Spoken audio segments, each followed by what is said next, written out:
Tatlo ang sugatan matapos nasalpukin ng isang wing van truck ang isang nakaparadang pampasaherong van sa harap ng isang pasalubong center sa Barangay San Miguel, Bato, Camarines Sur, bandang alas 2:05 ng hapon, kahapon June 29.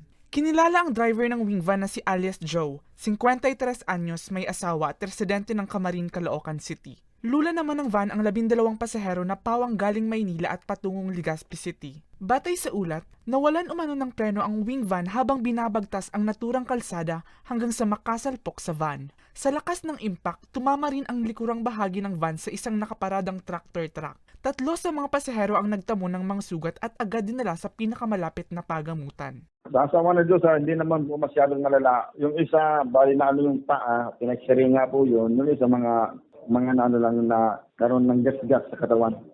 Bukas naman daw ang mga biktima sa pakikipag-areglo. Pali, yung driver, may-ari nung Nissan van, willing naman makipag-settle. Kaya lang yun nga, sa ngayon, on process yung settlement nila. Muli, nagpapaalala ang otoridad sa mga motorista na inspeksyonin muna ang minamanehong sasakyan bago bumiyahe upang makaiwas sa disgrasya.